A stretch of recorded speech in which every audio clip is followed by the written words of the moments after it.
Hi, everyone. Welcome by. Thanks for being here. It's a joy and a pleasure.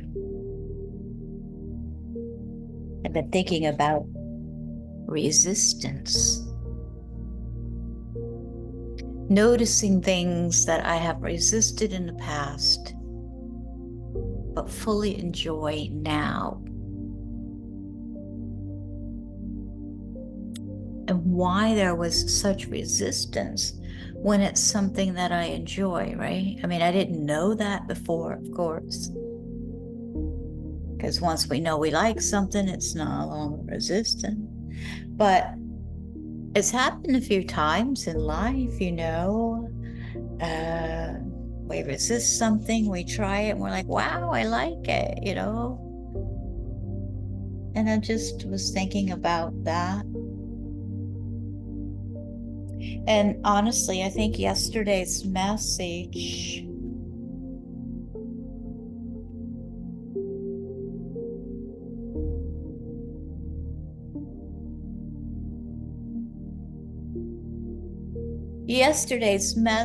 was talked a bit about not resistance, but it did talk about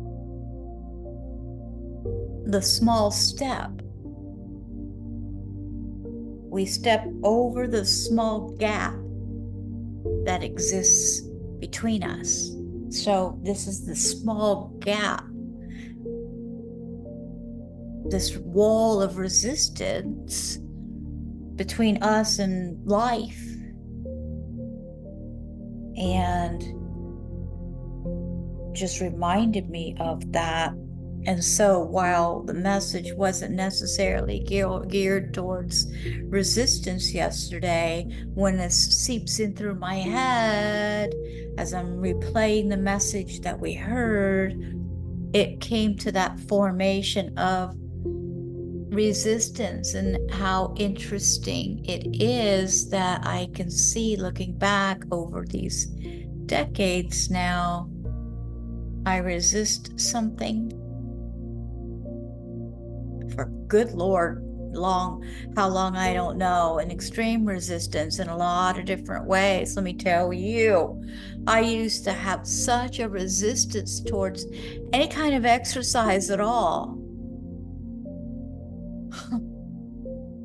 And now it nourishes me. I've changed my entire career. And there was extreme resistance. There's resist a lot of things. And so it's just an interesting, because all we got to do is put that resistance to the side and step. Just step. Like a man stepping from a boat to a dock. We step over the small gap that exists between us. So maybe we can call resistance Mr. Small Gap. We're here in this community every single day. We are in our 6th year of these enlightening conversations, nourishing conversations, eye-opening and relationship strengthening conversations. Thanks so much for contributing and being here. This year, we're taking a look at the Book of Awakening by Mark Nepo. The Book of Awakening by Mark Nepo, New York Times bestselling book, described as having the life you want by being present to the life you have. So if you haven't already softened your jaw, let some of this enthusiasm and muscle expressions hanging onto the facial expressions there, letting it all soften a little bit and sink in, come inward, take a deep breath. Let you feel yourself soften. That's what we want to do. Just a layer or 2 or 5 or 10. Just soften in a little bit. We all got a lot going on. We're We'll just soften a little bit so we can hear better. Because this is an incredible message that we're offered this year. And I really want it to sink in us and take root in us like a healing medicine. The message we're offered today, this day number 1968, is titled Spirit and Psychology. Spirit and Psychology. There's a quote here offered to us by Joel Agee, says that even the clearest water seems opaque at great depth. Even the clearest water seems opaque at great depth.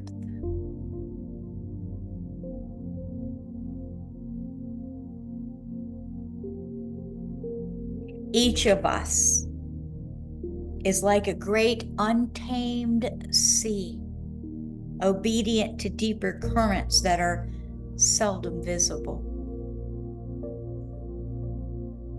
Knowing this gives us 3 insights worth keeping in our awareness. First, we must consider that the deepest patch of ocean is as clear as its surface wave, though it remains unseeable to the human eye that bobs above it. Second, how far we can see into the deep depends on the calmness and the turbulence of the surface. And third, just as the depth and surface of the sea are inseparable, so too are the spirit and psychology of each human being. Whoa, all right, let's back up a hair. Each of us is like a great untamed sea, obedient to deeper currents that are seldom visible. Knowing this gives us 3 insights. First, we must consider that the deepest patch of ocean is as clear as its surface wave, though it remains unseeable to the human eye. Second, how far we can see into the deep depends on the calmness and the turbulence of the surface. And third, just as the depth and surface of the sea are inseparable, so too are the spirit and psychology of each human being.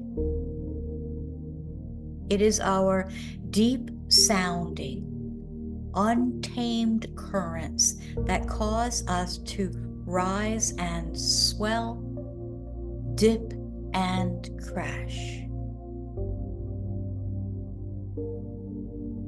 Yet that base of spirit remains unaffected by the storms that churn up the surface. It obeys a deeper order. Still, we as beings living in the world are always subject to both the depth and the surface, our spirit and our psychology. Though we can never see all the way to bottom, on clear days, when our psychology is calm, we can know the depth that carries us. When free of turbulence and anxiety, we can know the ocean of God that swells within us.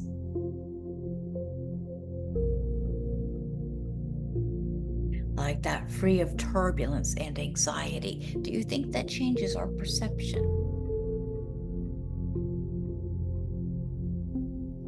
So in love, in relationship, in the brief clarity that living gives rise to, in the brief clarity that living gives rise to, I see all the way through you, as far as my sight can go, and I am forever changed.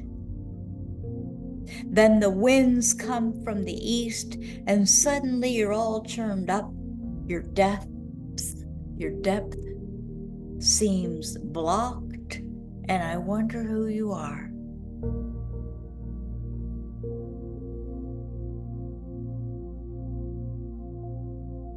This happens in the course of knowing oneself as well. It is unavoidable. Watch any patch of sea.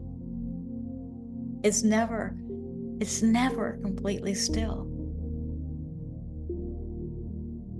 Even when calm, it reflects everything as it spreads and never vanishes. So too are feelings, which keep changing in the light. The degree to which we are clear and seeable depends on how calm we are and how calm the day. But we are never cut off from our spirit any more than the surface wave is cut off from the ocean floor. Fear of living often comes when we place all our energy into the moment of the wave, into the turbulent moment of our psychology.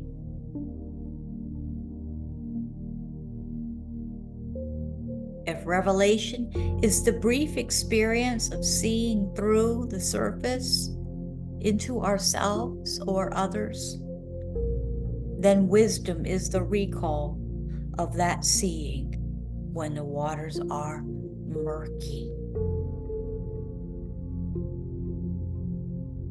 If revelation is the brief experience of seeing through the surface to ourselves or others, then wisdom is the recall of that seeing when the waters are murky. Let's breathe in that wisdom and take a couple breaths. Let this settle inside us. Let everything soften and let it settle again. Just take a few breaths. If it's safe to do so, close your eyes and relax for a minute.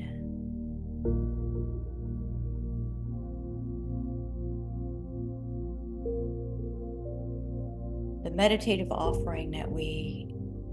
exercise that we're offered today says to fill a clear dish that is both wide and deep. Fill it with water. And then stir it with your hand. And in silence, watch it settle. Do this several times while thinking about the storms in your life that are churning up in your mind.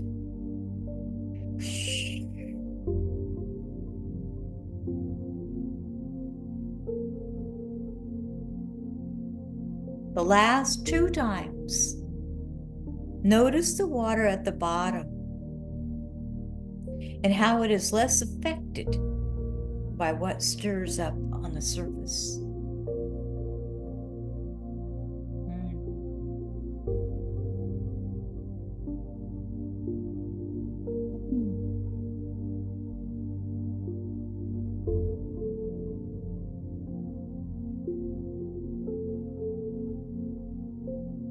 Even the clearest water seems opaque at great depth. Spirit and psychology.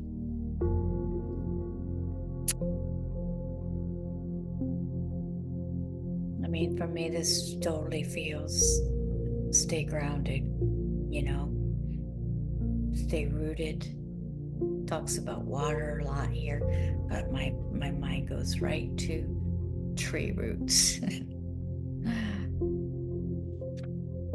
Thank you, Mark Nepo.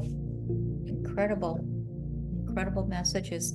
Thank you for being here. And this Thursday, June 20th, 4 p.m. Eastern, we have poet Rosemary Watola Tromer. I'm very excited. She's an amazing human being, and we have a free conversation with her. It's an interactive conversation via Zoom. You can come, you can ask questions. You don't have to ask questions. You can come and just listen, but it's simply good conversation, right? And so I invite you to sign up at zenfulconversations.com, and then I can send you the Zoom link.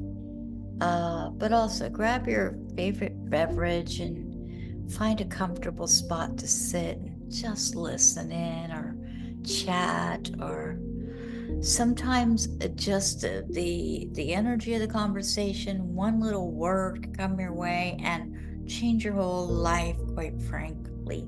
Sometimes the messages are, you just never know what's going to resonate. So it's no charge, but it's a good time.